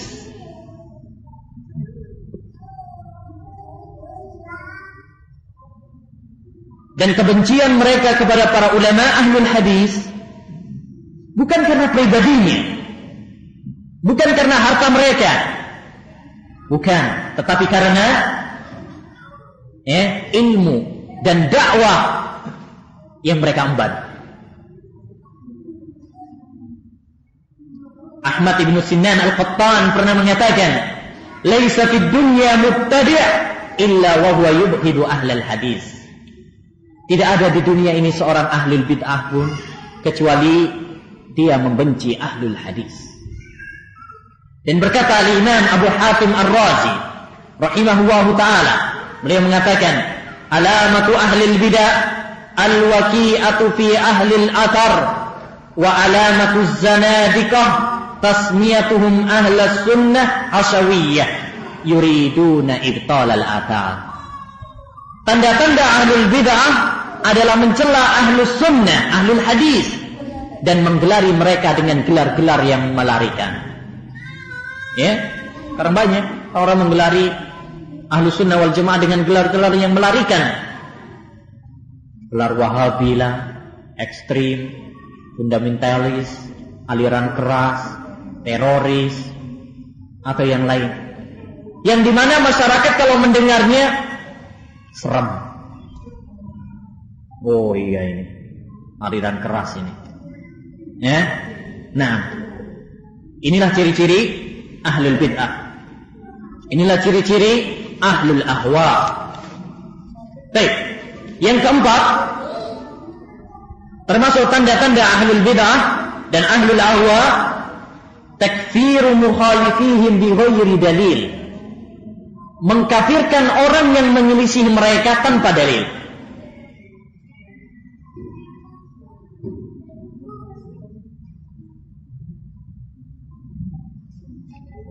Syekhul Islam Ibn Taimiyah rahimahullahu ta'ala pernah mengatakan, wa kadzalika aktsaru ahli al-ahwa yabtadi'una ra'yan wa yukaffiruna man khalafahum fi. Demikianlah para pengingkar hawa nafsu. Mereka membuat suatu pendapat lalu mengkafirkan orang yang menyelisih mereka. Kalau sudah punya suatu pendapat, siapa yang menyelisih ini maka dia kafir. Ini termasuk ciri-ciri ahlul bid'ah. Wa ahlus sunnah yattabi'una al-haqqa min rabbihim alladhi jaa'a bihi ar-rasul. Adapun ahlus sunnah wal jamaah, mereka mengikuti kebenaran dari Rabb mereka yang dibawa oleh Nabi Muhammad sallallahu alaihi wasallam. Wala yukaffiruna man khalafahum fi. Dan mereka tidak mengkafirkan orang yang menyelisih mereka. Bal hum a'lamu bil haqq wa arhamu bil khalq. Bahkan mereka adalah orang yang paling mengerti tentang kebenaran dan paling sayang terhadap makhluk. Inilah ciri ahli sunnah wal jamaah. Mereka insaf, mereka adil, sekalipun kepada orang-orang yang menentang dakwah mereka. Dalam kitab yang lain, Syekhul Islam Taimiyah dalam kitabnya Minhajus Sunnah, ya, juz 5 halaman 157, beliau mengatakan, fa ahlus sunnah yasta'miluna ma humul adla wal insaf wa la yadlimunahum. Ahlus sunnah wal jamaah, mereka adil dan tidak mendolimi para penentang dakwah mereka. Fa inna dzulma haramun mutlaqan, karena zalim itu hukumnya adalah haram secara mutlak. Bal ahlu sunnah likulli ta'ifatin min haula khairan min ba'dihim li ba'dihim. Ahlu sunnah wal jamaah kepada para penentang dakwah, mereka lebih lemah lembut daripada para penentang dakwah kepada sebagian di antara mereka. Bal hum lirrafidah khairun wa a'dal min ba'dir rafidati li ba'din. Bahkan ahlu sunnah wal jamaah, mereka terhadap orang rafidah, orang syiah, lebih baik dan lebih adil daripada orang rafidah sesama kaum rafidah sendiri. Inilah sikap ahlu sunnah wal jamaah. Mereka lemah lembut di dalam dakwah ilallah dan tidak mudah mengkafirkan. Bahkan mereka adalah orang yang menyayangi makhluk. Perhatikan praktek Syekhul Islam Ibnu Taimiyah. Saya bawakan dari kitab Madarijus Salikin, karya Imam Ibnu Qayyim rahimahullah, salah seorang murid Ibnu Taimiyah. Bagaimana praktek Syekhul Islam Taimiyah kepada musuh-musuh beliau, kepada para penentang dakwah beliau. Kata Imam Ibnu Qayyim, wa ma ra'aitu yad'u ala ahadin minhum qattu. Tidak pernah saya melihat beliau mendoakan jelek kepada para penentang dakwah. Wa kana yad'u lahum, bahkan beliau mendoakan yang baik untuk para penentang dakwah. Wa ji'tu yawman mubasshiran lahu bi mauti akbari a'da'ih. Bahkan pernah suatu hari saya mengabarkan kepada beliau tentang matinya salah seorang musuh bebuyutan beliau. Orang yang paling memusuhi, yang paling gental memusuhi dakwah beliau. Wa ashaddihim adawatan wa adanlah. Bahkan musuh tersebut adalah yang paling memusuhi beliau dan paling menyakiti beliau. Jadi maksudnya baik, ngasih kabar gembira, maksudnya Imam Ibnu Qayyim. Tapi apa? Fanaharoni. Namun Syekhul Islam Taimiyah malah memarahiku. Wa tanakkarali, bahkan murka kepadaku. Wastarja'a, kemudian beliau mengatakan inna lillahi wa inna ilaihi raji'un. Summa qama min fawrihi ila baiti ahli. Kemudian beliau bergegas pergi ke rumah keluarga siapa tadi? Penentang dakwah tersebut. Fa'azzahum, dan menghibur keluarganya. Wa qala inni lakum makanah, saya menggantikan posisi dia pada kalian. Fasurru wa da'au lahu wa 'azzamu hadhil hal. Lalu para keluarganya pun senang dan mengagungkan beliau, dan mengagungkan keadaan ini. Demikian sikap ahlu sunnah wal jamaah kepada para penentang dakwah. Adil, hikmah, lemah lembut. Tidak seperti sebagian kalangan yang mereka tidak memiliki keadilan, bahkan kecurangan dan kezaliman kepada masyarakat mereka, bahkan kepada saudara-saudara mereka sesama ahlu sunnah wal jamaah. Ini semua jauh dari akhlak ahlu sunnah wal jamaah. Ini semua jauh dari akhlak as-salafis salih. Karena Al-Quran memerintahkan kepada kita, wa tawasaw bis sabr wa tawasaw bil marhamah. Hendaknya kalian mengingatkan dengan kesabaran dan kasih sayang. Dan termasuk sifat para sahabat Nabi sallallahu alaihi wasallam dan pengikutnya, Muhammadur Rasulullah walladzina ma'ahu asyidda'u 'alal kuffar ruhama bainahum. Muhammad dan orang-orang yang bersamanya, mereka keras terhadap orang kafir dan mereka lemah lembut sesama mereka. Naam, hendaknya demikianlah sikap ahlu sunnah wal jamaah. Apalagi ayyuhal ikhwah rahimani wa rahimakumullah, seperti yang telah saya singgung di depan, Kita Ahlussunnah wal Jamaah adalah orang yang minoritas, orang yang sedikit jumlahnya, orang yang ghuraba, orang yang asing. Apakah pantas setelah itu kemudian kita bercerai-berai? Apakah pantas setelah itu kemudian kita berselisih? Kemudian bermusuhan sesama kita? Wallahi ini adalah termasuk suatu hal yang menyimpang dari jalan kebenaran. Baik, kita lanjutkan ayolah wa rahimani wa rahimakumullah tentang dakwah Ahlussunnah wal Jamaah dan beberapa kriterianya.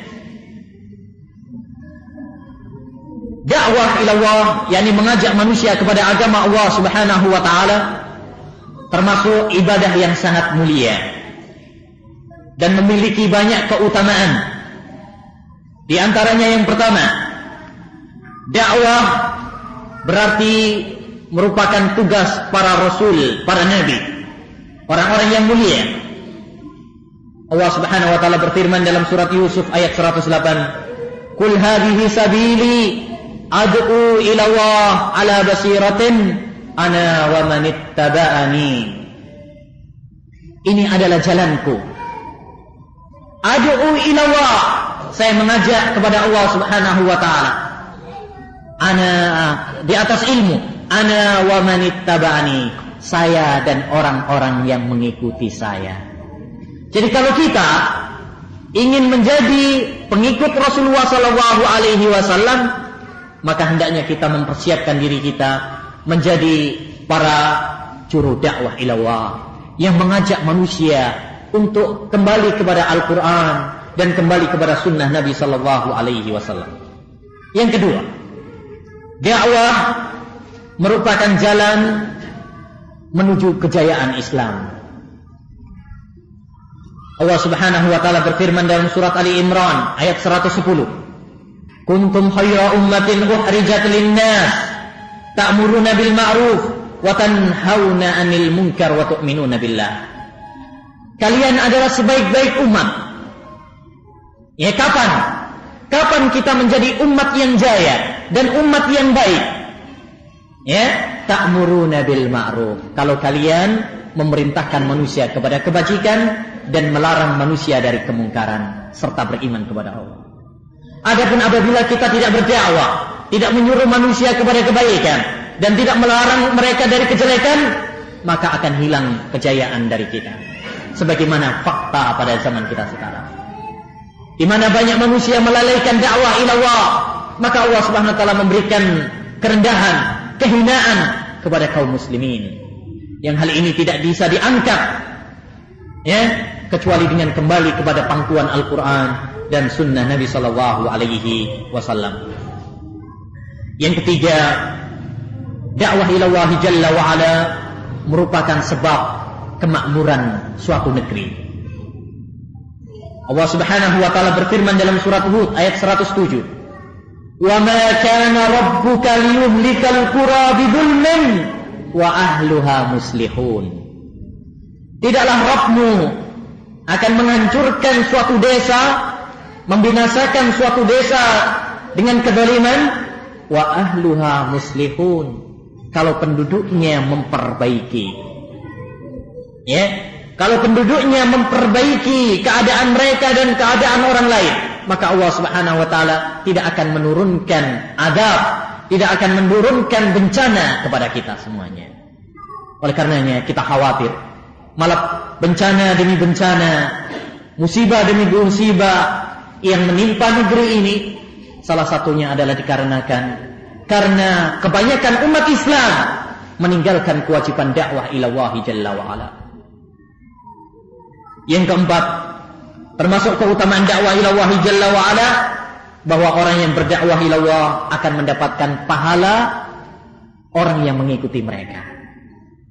Jadi bayangkan, kalau seandainya kita mengajak saudara kita yang ngaji, misalkan, untuk ikut hadir, kita mendapatkan pahala. Ya, kita mendapatkan pahala dia karena kita sebagai penyebabnya.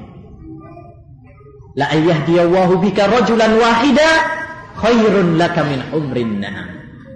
Seandainya Allah Subhanahu wa taala memberikan hidayah lewat tanganmu, lewat sebabmu, maka itu jauh lebih baik dari humrin na'am, ya, unta-unta merah. Yang itu merupakan harta yang paling berharga bagi bangsa Arab.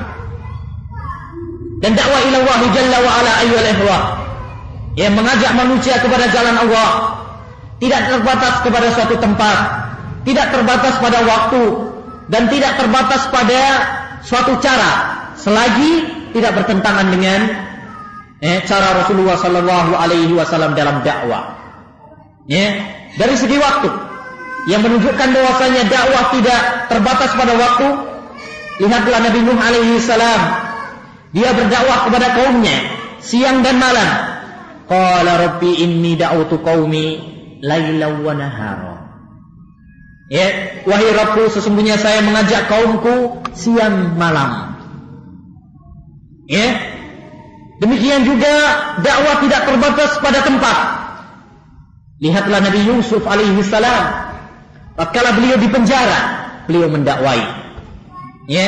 Ya sahibai sijni a'arbabun mutafarriqun khairun amillahul wahidul qahhar.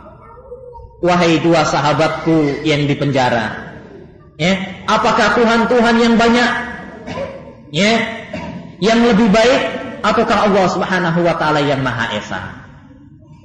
Demikian juga dakwah ila Allah jalla wa ala tidak terikat pada suatu cara selagi tidak bertentangan dengan cara Nabi sallallahu alaihi wasallam. Lihatlah Nabi Nuh alaihi salam, beliau mendakwai kaumnya dengan segala cara.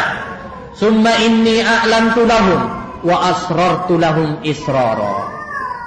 Saya mendakwai mereka dengan cara terang-terangan dan secara tersembunyi. Jadi ayyuhal ikhwah rahimani wa rahimakumullah, kalau kita memiliki ilmu, maka keluarkan zakat ilmu tersebut. Sampaikan kepada masyarakat kita, sampaikan kepada keluarga kita, sampaikan kepada teman-teman kita. Karena itu akan membawa fadilah-fadilah dan keutamaan-keutamaan yang banyak sekali. Dan dakwah ila Allah jalla wa ala agar berhasil dan membuahkan keberhasilan, maka perlu diketahui bahwa para juru dakwah ila Allah jalla wa ala hendaknya memiliki beberapa sifat berikut. Yang pertama, hendaknya para juru dakwah membangun dakwahnya di atas ilmu. Ini bekal-bekal bagi para juru dakwah. Yang pertama adalah ilmu. Allah berfirman, "Qul hadhihi sabili ad'u ila Allah ala basiratin." Katakanlah, ini adalah jalanku yang saya mengajak kepada Allah ala basirah, di atas ilmu. Adapun apabila kita berdakwah di atas kejahilan, maka ini merusak lebih banyak daripada membangun.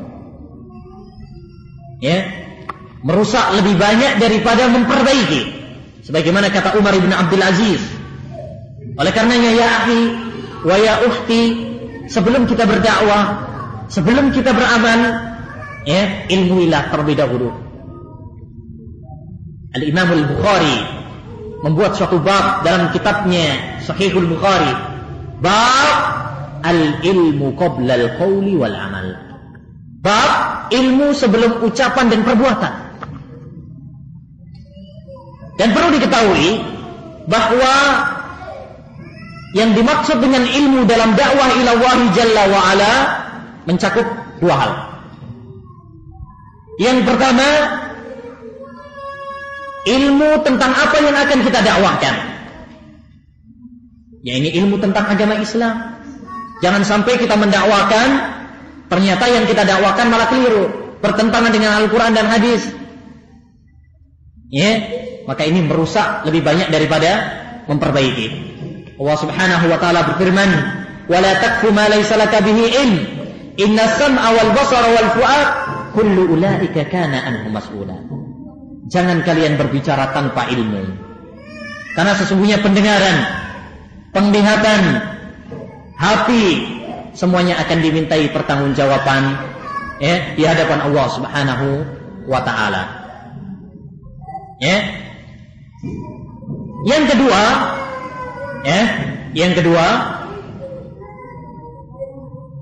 tolong ibu yang anaknya nangis dibawa keluar.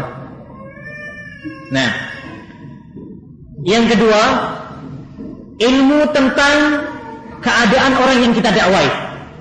Kalau tadi ilmu tentang apa yang kita dakwahkan, yang kedua adalah ilmu tentang orang yang kita dakwai. Ini sangat penting.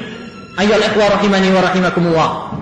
Karena mengetahui situasi, kondisi dan keadaan orang yang kita dakwai ini sangat penting sekali bagi para juru dakwah ila Allah Jalla wa Ala. Karena masyarakat itu bertingkat-tingkat. Perhatikan Rasulullah sallallahu alaihi wasallam tatkala mengatakan kepada Mu'adz bin Jabal, beliau berpesan apa? Ya Mu'adz, innaka sata'ti qauman min ahli kitab. Wahai Mu'adz, kamu akan mendatangi ahlul kitab. Jadi diberitahu siapa yang akan didakwai. Yang akan didakwai adalah ahlul kitab, yang mereka memiliki ilmu. Diberitahu agar bersiap-siap untuk mempersiapkan perbekalan. Dan perhatikan juga hadis Nabi sallallahu alaihi wasallam tatkala beliau dari Taif kemudian dilempari begitu dalam sirah. Beliau bertemu dengan seorang penjaga kebun yang bernama Addas. Apa kata Nabi sallallahu alaihi wasallam dalam awal pembicaraannya? Ya Addas, min ayyi biladin ant? Addas, kamu dari mana aslinya?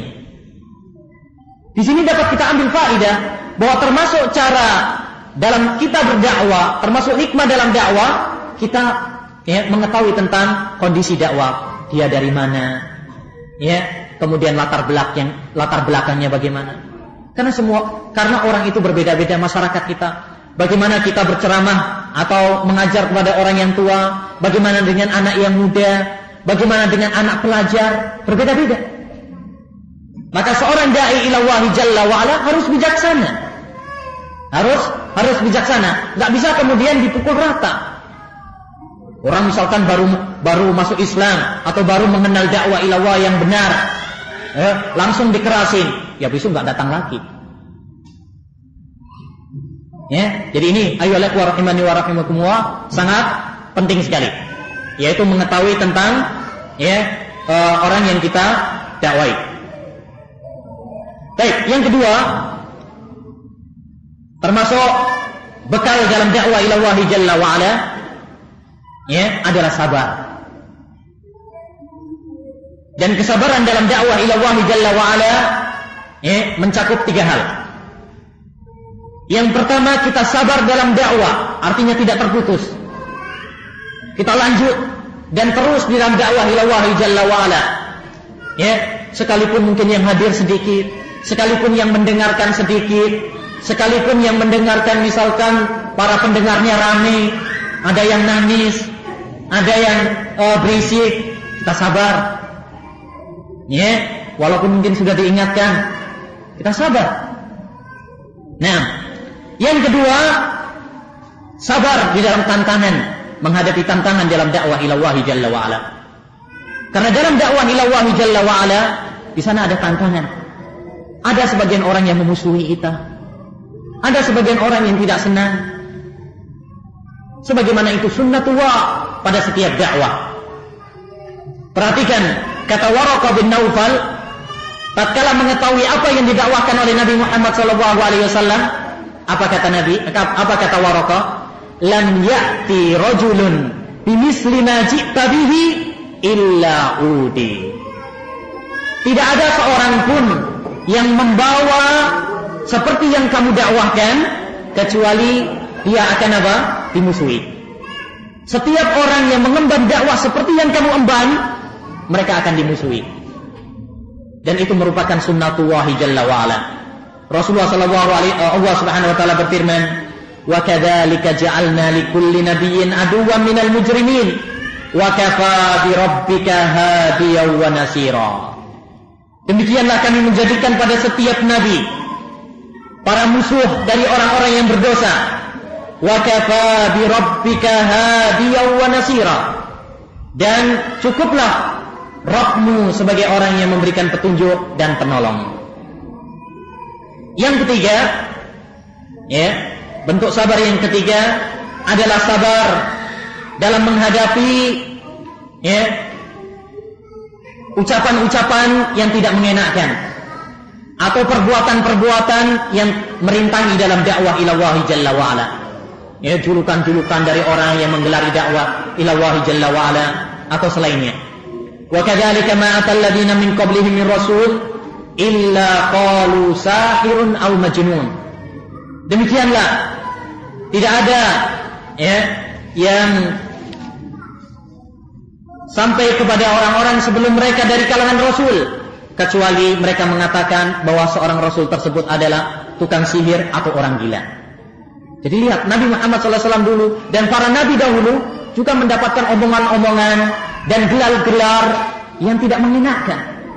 Mereka dibilangin tukang sihir, mereka dibilangin orang gila dan sebagainya. Baik. Yang ketiga, termasuk akhlak bagi para dai ilallahi jalla wa ala adalah hendaknya menunjukkan akhlak yang mulia. Ya, hendaknya bagi mereka untuk menunjukkan akhlak yang mulia. Karena akhlak, ayyuhal ikhwah rahimani wa rahimakumullah, memiliki peran yang sangat besar dalam keberhasilan dakwah.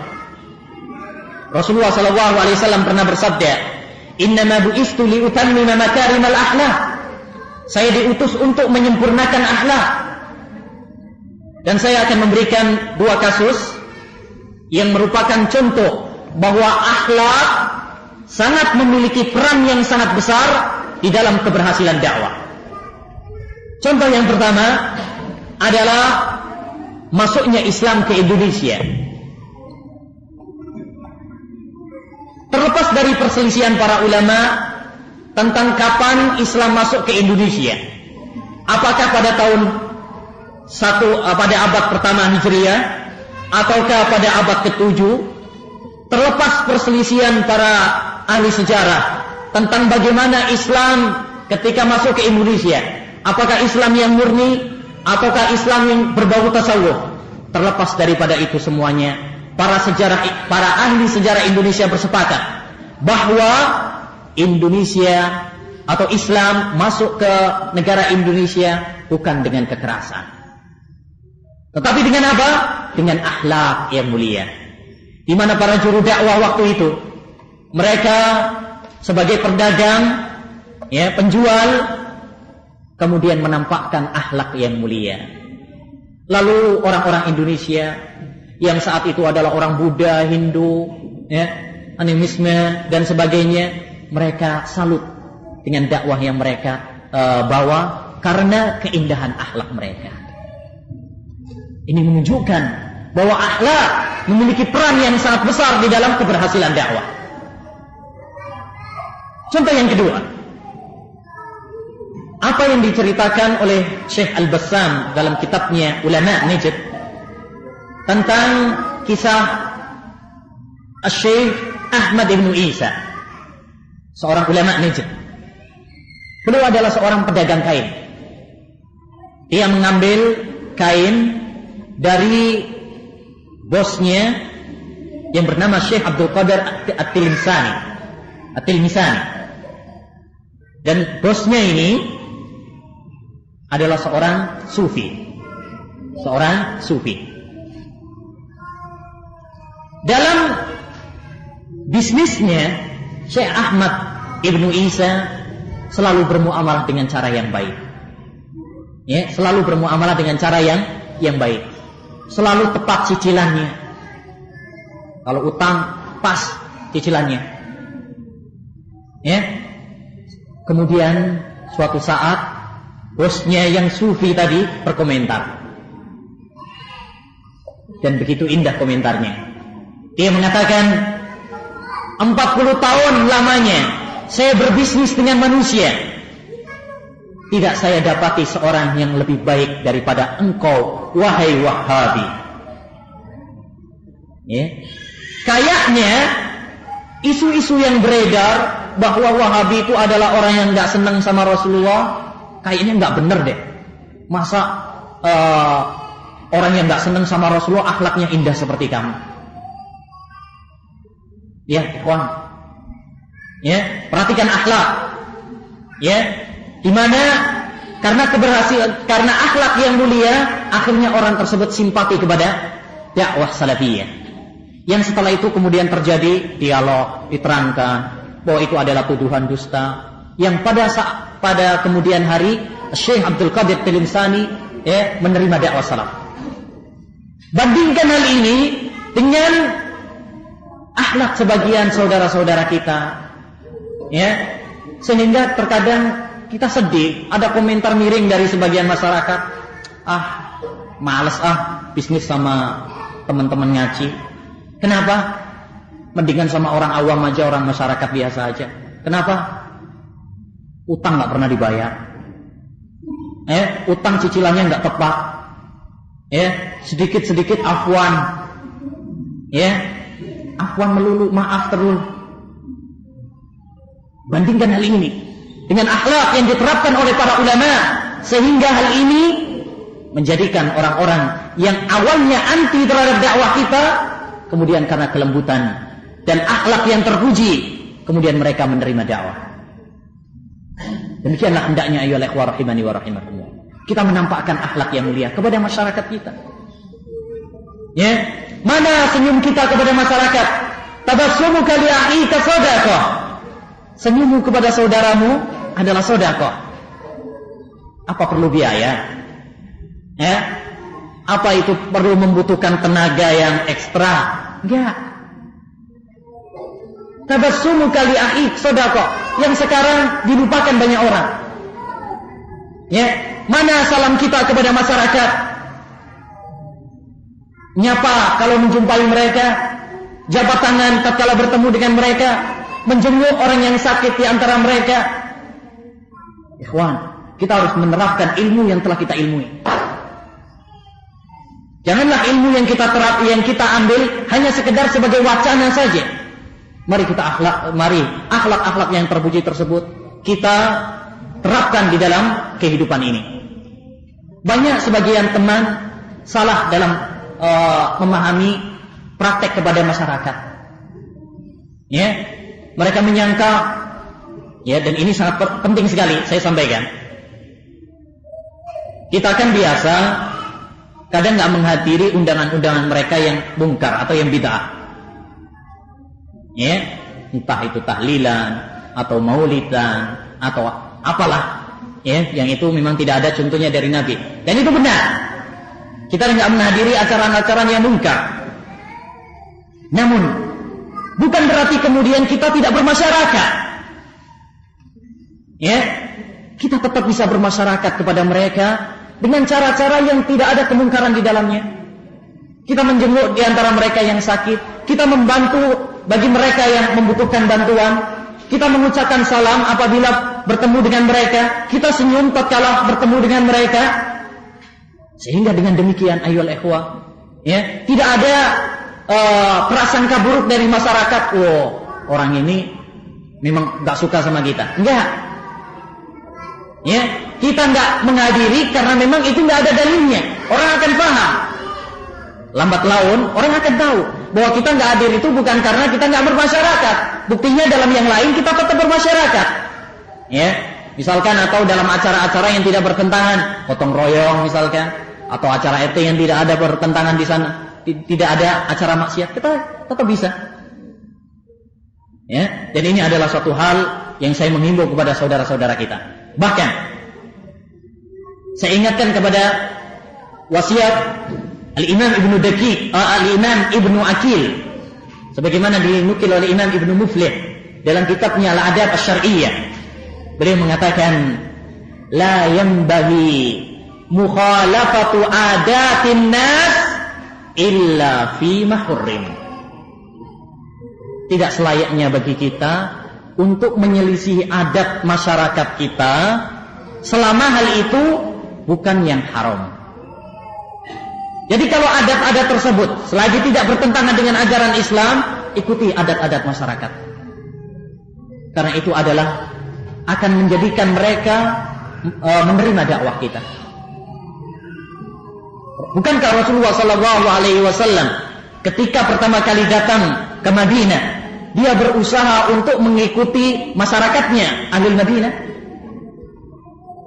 Demikian hendaknya kita. Ya, nah. Selanjutnya yang keempat, dan ini masalah poin yang terakhir, yaitu tentang hikmah dalam dakwah ila Allah Jalla wa Ala. Lemah lembut di dalam dakwah ila Allah. Allah Subhanahu wa taala berfirman, "Ud'u ila sabili rabbika bil hikmati wal mau'izatil hasanah." Berdakwalah kepada jalan Rabbmu dengan hikmah dan dengan mau'izatil hasanah. Al-hikmah yaitu lemah lembut, bijaksana. Dan hikmah dibangun di atas 3 perkara. Yang pertama, ilmu. Tidak mungkin kita berdakwah di atas hikmah kalau tidak dibangun di atas ilmu. Karena mungkin kita akan menyangka itu adalah suatu hikmah, padahal itu bukan hikmah karena kejahilan kita. Yang kedua, al-hilmu, lemah lembut. Yang ketiga, al-ana, sikap kehati-hatian, tidak tergesa-gesa. Inilah hikmah. Ya. Dan manusia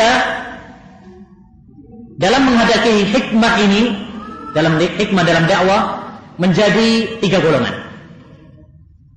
Ada sebagian di antara mereka, yang pertama, golongan yang tidak memperhatikan hikmah dalam dakwah. Akhirnya ngawur di dalam dakwah ila Allah. Sembarangan, serampangan di dalam dakwah ila Allah Jalla wa Ala. Ya, tidak tahu situasi dan kondisi, kemudian syirik, bid'ah, batil, haram. Akhirnya berantakan semuanya dakwah ila Allah Jalla wa Ala. Orang yang tidak memiliki hikmah. Dan ini orang-orang yang melarikan manusia dari dakwah. Inna minkum munaffirin. Sesungguhnya di antara kalian ada orang yang melarikan manusia dari dakwah. Dan kita tidak menginginkan saudara-saudara kita termasuk dalam golongan yang pertama ini. Hendaknya kita kedepankan al-hikmah fi dakwah ila Allah. Ya, hendaknya kita kedepankan lemah lembut di dalam dakwah yang diperintahkan oleh Allah Subhanahu wa taala. Fa bima rahmatin minallah lintalahum. Dengan rahmat Allah Subhanahu wa taala hendaknya kamu berlemah lembut pada mereka. Dan ingat tadi ucapan Syekhul Albani yang sudah saya bawakan sebelumnya. Inna da'watana da'watul haqq wal haqqu 'ala nufusi sakil.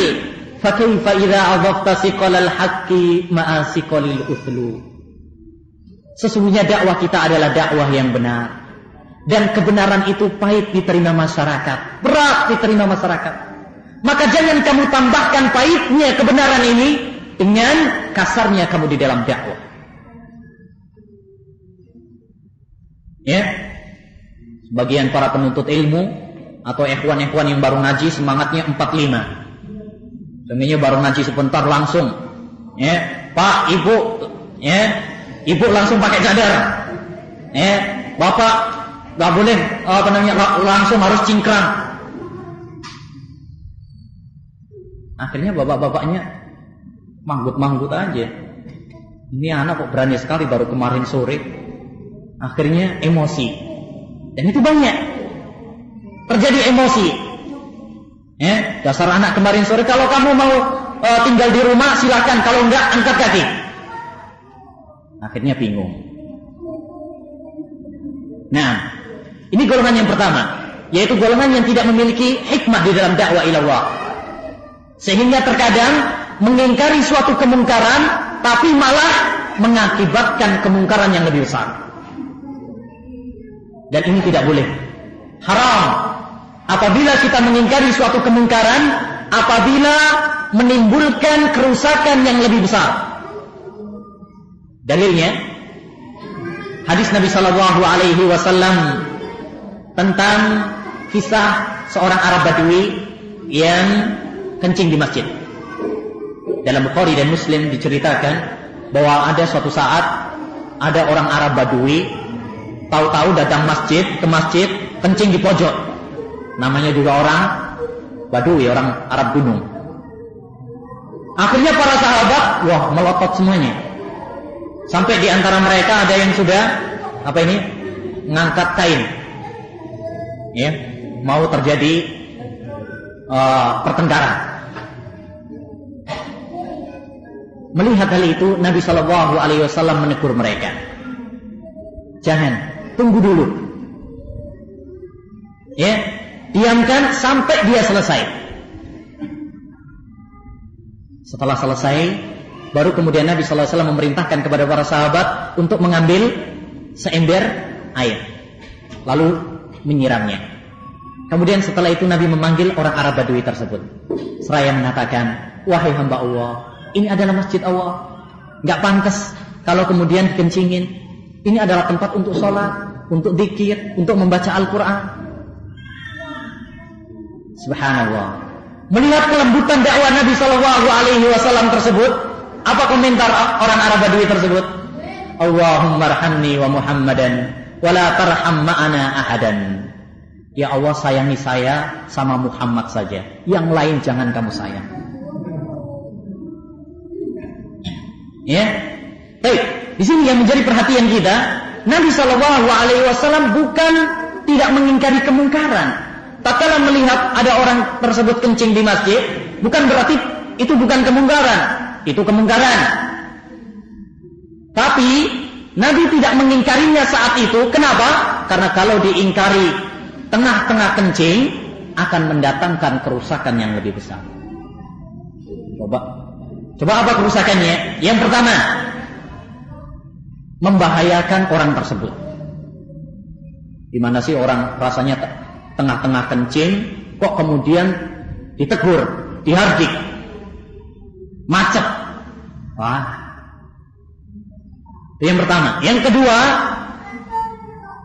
ya, najis akan mengena kepada pakaian dan badannya. Mungkin gugupnya, mungkin nanti malah terkena pakaiannya, bajunya, badannya. Yang ketiga, akan memperlebar ke bagian masjid. Mungkin yang tadinya pojok, saking gugupnya mungkin lari ke sana, sehingga malah semua masjid kena. Jadi di sini hikmah Nabi Shallallahu Alaihi Wasallam. Nabi tidak mengingkari kemungkaran saat itu karena akan mendatangkan kemungkaran yang lebih besar. Berarti diambil faedah oleh para ulama, tidak boleh kita mengingkari suatu kemungkaran apabila kita yakin bahwa tatkala kita mengingkarinya akan mendatangkan kemungkaran yang lebih besar. Ya, dan ini adalah sebuah fikih dakwah yang banyak dilupakan oleh kebanyakan orang. Terutama teman-teman kita yang baru ngaji, biasanya semangatnya Masya Allah. Ya, kita puji dan kita dukung semangat di dalam dakwah ila Allah Jalla wa Ala. Tetapi semangat apabila tidak dikendalikan dengan ilmu, maka terkadang membahayakan. Oleh karena Imam Ibnu Qayyim rahimahullah dalam kitabnya I'lamul Muwaqqi'in mengatakan bahwa mengingkari kemungkaran itu ada 4 tingkatan. Yang pertama, apabila kita yakin bahwa kemungkaran tersebut kita bisa merubahnya kepada ketaatan, maka ini wajib diingkari. Yang kedua, kemungkaran tersebut dapat kita kurangi. Nggak bisa hilang sekaligus, nggak bisa. Tapi apa? Berkurang. Ini pun wajib kita ingkari. Yang ketiga, tingkatan yang ketiga, apabila kita pindah kepada kemungkaran yang lain yang sebanding. Ini kata beliau perlu dipikirkan, perlu ditimbang-timbang. Yang keempat, apabila kita mengingkari kemungkaran malah menimbulkan kemungkaran yang lebih besar, maka ini hukumnya haram. Jadi mengingkari kemungkaran terkadang bisa haram hukumnya. Kapan? Kalau malah mendatangkan kemungkaran yang lebih besar. Nah, baik, ini yang pertama, golongan yang pertama, yaitu golongan yang tidak memiliki hikmah dalam dakwah ila Allah Jalla wa Ala. Golongan yang kedua adalah golongan yang sangat longgar dalam hikmah. Dikit-dikit hikmah, dikit-dikit hikmah, sehingga dia larut dalam acara-acara syirik, dia larut dalam acara-acara bid'ah. Oh nggak apa-apa, ya. Yang ini oh nggak apa-apa. Ini syirik dibilang nggak apa-apa. Kenapa? Untuk toleransi antar sesama. Ini adalah orang-orang yang terlalu longgar di dalam hikmah. Dan ini pun keliru. Ya, ini termasuk juga keliru. Ikut acara bid'ah, ya. Acara syirik, ya. Kenapa? Ya, biar dipanggil ustadz gaul atau kiai yang bijaksana. Ini keliru. Kita harus berlemah lembut, na'am. Tetapi bukan berarti kita mengorbankan agama kita. Bukan menjadikan sesuatu yang batil menjadi hak. Perhatikan Rasulullah sallallahu alaihi wasallam. Tatkala ketika setelah Fathu Makkah, penaklukan Makkah, maka banyak orang berbondong-bondong masuk Islam. Salah satunya adalah penduduk Taif. Lalu sebagian utusan Taif mengatakan kepada Nabi, wahai Rasul, kita utusan dari Taif dan kita menerima Islam sebagai agama. Hanya saja kita memiliki sebuah patung yang untuk sementara ini ya, jangan dihancurkan dulu. Karena kalau dihancurkan ini kita khawatir terhadap anak-anak dan wanita kita belum siap. Nabi SAW adalah orang yang paling hikmah dalam dakwah ila Allah Jalla wa Ala. Nah, namun karena ini adalah masalah akidah, karena ini adalah masalah tauhid, karena ini adalah masalah tauhid, maka tidak ada toleransi. Maka Nabi mengatakan tidak. Ya Rasul, tolong kasih setahun aja, waktu setahun. Nabi mengatakan enggak. Baik, kalau nggak bisa setahun ya 1 bulan. Lah, tidak. Kalau nggak bisa 1 bulan, 1 minggu. Nabi mengatakan tidak. Kalau nggak bisa 1 minggu, pokoknya jangan kami yang menghancurkan. Oh, kalau itu gampang. Saya akan utus beberapa orang untuk apa?